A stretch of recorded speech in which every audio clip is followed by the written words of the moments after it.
Thank you very much, Madam Commissioner. We have 7 proposals for draft resolutions, and they will be voted on at 11:30. And now we're going to move on to the situation in Cambodia. And for 1 minute, I'd like to give the floor to Ms. Gomez, please. The problem of land grabbing in the developing world is clearly illustrated in Cambodia, where about 400,000 people have been displaced and dispossessed of their land and homes by local and national authorities and corporate businesses. This policy, which has not been properly addressed in the last review of the land concession law, prevents national reconciliation and lasting stability, increases inequality, harms sustainable development and puts in question the legitimacy of the government. The situation is only made worse by the use of excessive force against activists and protesters, which is held unaccountable. Thus, we urge the Cambodian government to cease forced evictions and put in place a transparent and accountable legal framework in cooperation with civil society and in compliance with international standards, namely granting those evicted with compensation and adequate accommodation. Finally, I urge the High Representative and the Commission to closely monitor European companies' activities in Cambodia and ensure they are not compliant with these abuses. Thank you very much, Mrs. Gomez. Mr. Preda, 1 minute. Thank you very much indeed, President. I also regret the situation that we've seen in Cambodia. As is known, 4 human rights defenders have been accused of crimes on the 1st of October 2012, and they were condemned at the municipal court in Phnom Penh. And there's also a radio station that has been accused of broadcasting criticisms of the government. That's their only crime. And as is probably also known, in Cambodia, many people are being monitored by the government, and this is worrying in the run-up to parliamentary elections in 2013. The Commission is going to be sending an electoral observation mission. The previous electoral observation mission made a number of recommendations to improve the system, and I think it's very good for us to look into the results, and we should see what the new results will be. Thank you. Mr. Tannock, 1 minute. President, Cambodia has come a long way from the murderous tyranny of the Khmer Rouge and the killing fields, but recent events demonstrate that there is still much work to be done. This House has been particularly alarmed by the deaths of political prisoners at the hands of security forces recently, the eviction and dispossession of hundreds of thousands of people by way of the Economic Land Commission policy, and the lack of electoral transparency and intimidation of opposition activists. In the ECR group, we wholeheartedly endorse the EU's efforts to promote democracy and respect for fundamental human rights in Cambodia, so that its people may be able to protest without fear, vote as they choose, and live in stable communities unthreatened by the prospect of forcible removal. Thank you.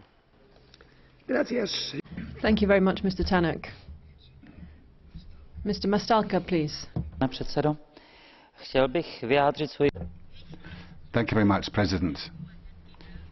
Can I support the recommendations by the GUE NGL group, seeing this as a complex where the social and political rights are closely bound up, the one with the other. The UN produces statistics. The Human Development Index, for example, education and also the economic data and also education. And that's very interesting reading when you look at Cambodia, which is way down at the bottom, $1,700 a year is the average income. 20% of the population live subsisting on $1.25 a day. And the question has to be asked, what has the European Parliament done to actually improve the conditions regarding respect of the right to human decency? Thank you very much. Mrs. Lochbihler, please. Danke, Herr Präsident. Thank you very much, President. The policy of land distribution is characterized by arbitrariness. Some 400,000 people have lost the land on which they lived in recent years and have been forced to flee. Prime Minister Hun Sen this year announced that this unjust policy would change, but there's a lack of confidence that the government will act accordingly. There are cases of abuse and land expropriation continues. We call upon the government of Cambodia to put an end to this unjust policy of land distribution, land to revise policies of land concessions to some 200 entrepreneurs and possibly to take that land back. Those people who are forced to flee their land or losing their livelihood are fighting for their lives and being persecuted. We would therefore feel that it's important to uphold the rights of all activists in this area. The policy of land distribution is mostly unjust. A lot of people have profited and they're selling their produce into the EU. All human rights violations in this context should be investigated independently, and we need a reaction. Thank you. Thank you very much. Mr. Watson, please. Thank you, President. Prime Minister Hun Sen has been in power in Cambodia for 27 years. He presides over a government which is authoritarian and corrupt, and, as I found when I visited the country, a people which lives in fear of arbitrary government action. Though there has been some improvement, largely due to the efforts led by the European Union, the judiciary is not independent, elections are not free and fair. And just this week, the Prime Minister welcomed the threats by the two main opposition parties to boycott next year's elections. And yet any victory by his party in the event of a boycott would be as meaningless as Mr. Lukashenko's victory in Belarus last month. Unless the conditions exist for the opposition to play a full and fair role in the elections, no international support should be provided for those elections. And I welcome Baroness Ashton's statement of concern for the situation of Mom Sonando of the Association of Democrats and his colleagues who were convicted last month. I hope the Commission and Council will keep up pressure for the security and the welfare of opposition leader Sam Rainsy. Thank you very much, Mr. Watson. Now for the EPP, Mr. Kellam, please. Muchas gracias. Cambodia has made some progress toward democracy, but we are concerned about citizens who have been standing up for human rights and are treated by authorities as having committed anti-state crimes. Just 25 days ago, 4 human rights defenders were sentenced to jail by Phnom Penh court. The second item of concern is the government's handling of land concession policies. It's an internal problem, of course. However, the fact that over the past decade, almost 500,000 people have been displaced and dispossessed of their homes and land has not only led to violent clashes, but also to deepening poverty. I ask Cambodian authorities to stop politically motivated harassment of the opposition and civil rights activists. And we urge Cambodia to reform its election system to bring it in harmony with international standards and with UN recommendations. And finally, to enforce moratorium on forced evictions of landowners. Thank you. Thank you. For the Socialists and Democrats, for 1 minute, Mr. Weidenholzer, please. President, this summer, at the invitation of the anti-poverty group, I went to Cambodia. I could see for myself, Kampuchea. I could see social injustice and the fact that corruption is rife and has led to impoverishment and human misery. And clearly this is a country with a long history. This is a kind of appurtenance, an extension, an extensible arm of our consumer society.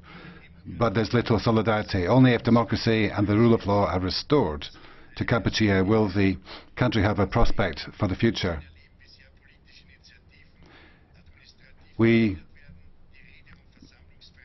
There are limitations, virtually no right of association, and individuals who step out of line run serious dangers to their life and limb. And I believe that we can only give democratic recognition if before the elections there is a minimum of the right of assembly and the right of association, because only then will the candidates have a fair chance. Thank you. Gracias. Thank you. For the Liberals now, Mr. Rinaldi, 1 minute. Grazie, Presidente. Thank you very much, President. Commissioner, colleagues. The list of tragedies in Cambodia is long. Crimes against the environment, corruption, stratospheric corruption, squandering of international aid, assault on the individual rights of human rights defenders. I think it's a very sort of sly sort of dictatorship that takes on the semblance of democracy. We have the head of the parliamentary opposition who has been sort of banned. But I think there's another thing about the country is that the international community has sort of been prepared to sit back, and that includes the European Union. The delegation to Cambodia recently, I think we've seen that we haven't been sufficiently firm, sufficiently robust. I think the Commission itself has failed to be sufficiently robust. We have had a number of debates on Cambodia, and there was an energy characteristic of that debate that I'd like to find in other institutions. I think it is important that we reflect on San Remi, who won an important human rights prize here within this institution, and I think what we need to do is ensure that he can return prior to the elections. That was Sam Rancy. Thank you very much, Mr. Rinaldi. Now for the ECR group, for 1 minute, Mrs. Girling. Thank you. In 2012, the human rights situation in Cambodia continues to deteriorate. Violations of land and housing rights are still common, along with intimidation and criminalisation of human rights defenders and political activists. The cases of Mam Sonando, Chutwuti and others are all worrying examples of the human rights situation. There has been increased granting of agro-industrial concessions to private companies. In addition to the gross violation of the right to adequate housing, agro-industry-induced displacement in Cambodia has led to widespread violations of numerous human rights and freedoms, such as forced eviction, reduced access to farming and grazing land, and the destruction of the forests that people depend upon for their livelihoods. The proper development of Cambodia's land and natural resources could have a positive impact on the lives of its people if undertaken in a sustainable and equitable manner, and within the framework of the human rights obligations of the government. I urge the government of Cambodia to protect the fundamental rights of all persons to hold and freely express their opinions in a peaceful manner, particularly with regard to elections. Thank you very much, Mrs. Girling. For other speakers now, Mr. Cook, in 1 minute. Mr. Chairman, latest intimidation of human rights defenders, interests of the big investors and the ruling political class are taking over human rights and political freedoms in Cambodia. Recently, the prominent critic of the government, Mam Sonando, and other activists were sentenced to 20 years in prison. It is clear that this and many other convictions and trials are purely politically motivated. It is our duty to voice concern on the human rights situation in Cambodia and insist on the release of the critics of the government. For the EU, as one of the biggest donors in Cambodia, the current human rights situation should serve as a wake-up call, especially in the light of the upcoming East Asia Summit, which should take place in November in this country. Thank you, Mr. Chairman. Thank you very much, Mr. Kukan. Now, for 1 minute, Mrs. Kretsu, please. Thank you very much, President. I think that the European Union, as the main donor to Cambodia, should be much more insistent in terms of concentrating the minds of the authorities on electoral reforms that have been asked for now by international fora. The democracy in Cambodia is becoming more fragile, and this in the run-up to elections next year. I think pressure should be brought to bear by the European Commission so that correct democratic elections are taking place in compliance with UN conventions. There's been excessive force used against protesters and mass forced evictions. We also have to ask for the unconditional and immediate release of all critics of the regime and the proper freedom for the opposition so that the electoral process is credible and legitimate. Thank you. Thank you very much, Mrs. Kretsu. Now, for 1 minute, Mrs. Wikström. Thank you very much, President. A while ago, I visited my colleague and friend Musa Kaur of the Sam Rainsy party in Cambodia, and what I saw around me in the country was quite horrifying, and those images will probably stay with me for my whole life.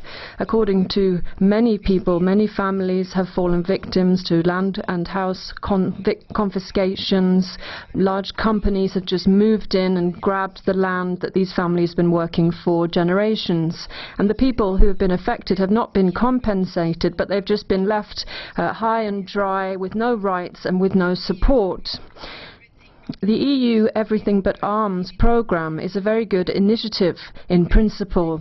However, in reality, there have been very negative consequences as a result of this programme regarding sugar and other agricultural products, because massive sugar companies have now grabbed this land and taken over this farming land. Thousands of families have ended up homeless as a result, just to make room for these sugar plantations, which are actually, and the EU agreement is actually profiting these sugar companies. So I think the European Union should break off the agreement and force Cambodia to allow Sam Rainsy, the opposition leader, to return to his country before the elections. Thank you very much, President.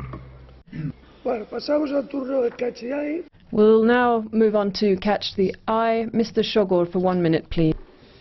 Bár Kambodzsa az utóbbi 20 évben tett előrelépéseket a jogállam és a demokratikus rendszer kiépítése felé, ki kell mondanunk, hogy a kambodzsai hatóságok Thank you very much, President. I think that the time has come for us to recognize that the measures taken by the Cambodian authorities of late have been a step backwards, because free media are being gagged, people are being put in prison, confiscations are taking place. All of this is pointing in the same direction and suggests that the government is flouting democratic freedoms underfoot. The European Union, as the biggest donor for the country, must do something and cannot sit back and watch these human rights being abused in this way. The international community must ensure that in July 2013 democratic elections are held in the country.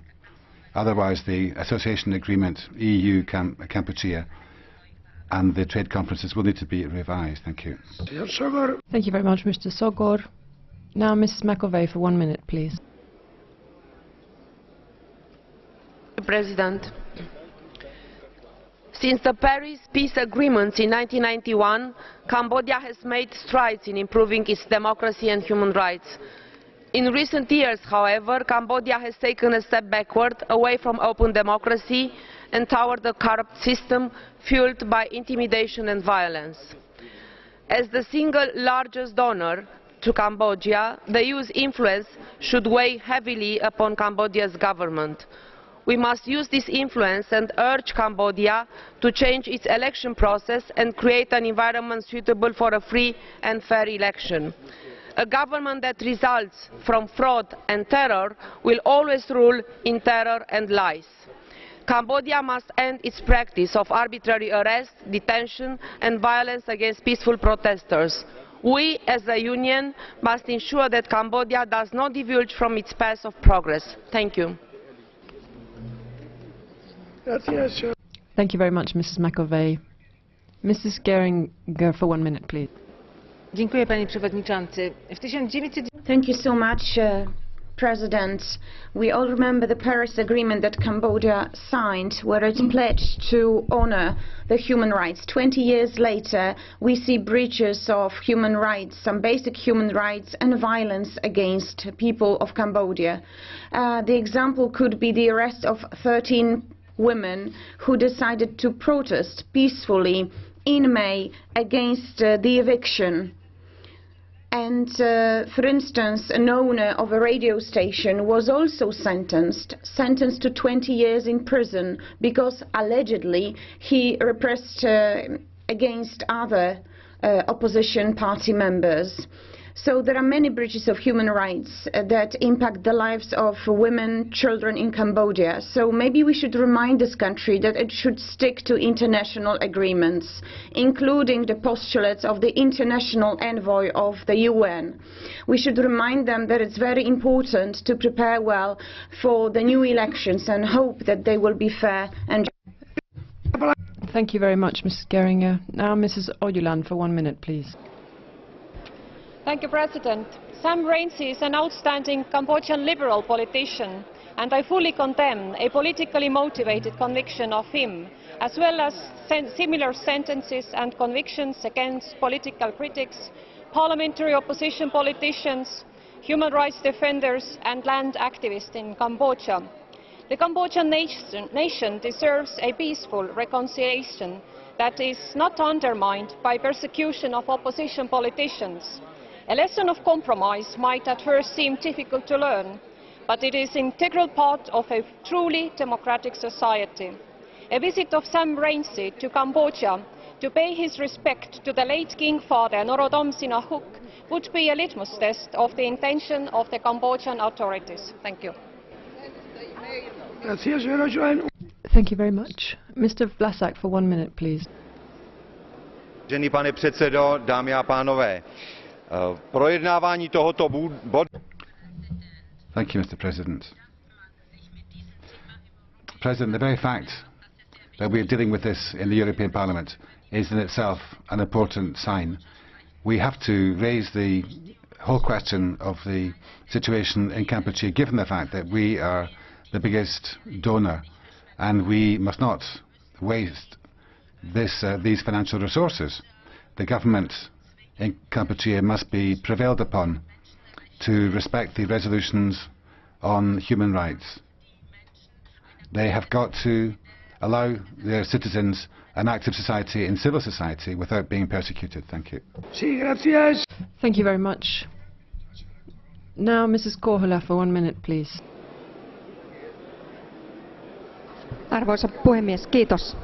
Kambodžassa valmistaudutaan ensi vuoden vaaleihin ja EU suurimpana Thank you. In Cambodia, preparations are underway for the elections. The EU, as the biggest donor, must now uphold the development of democracy and freedom of speech.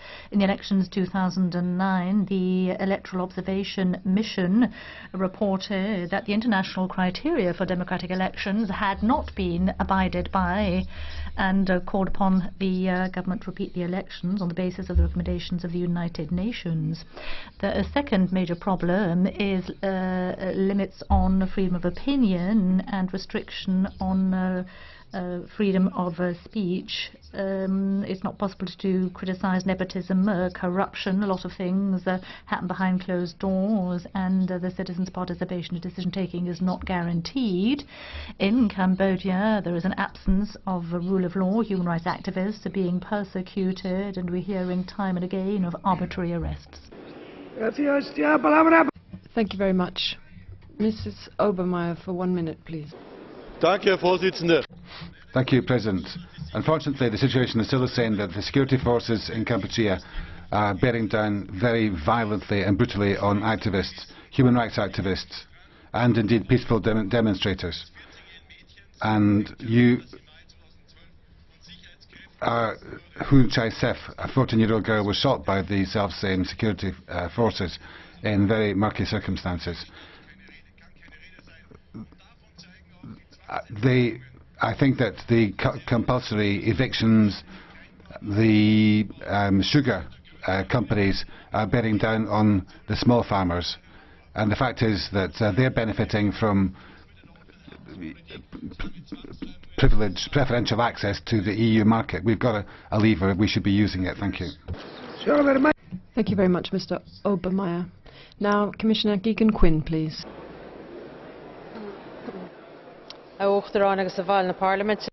President and members of Parliament. President Catherine Ashton, I'd like to thank the European Parliament for organising this debate.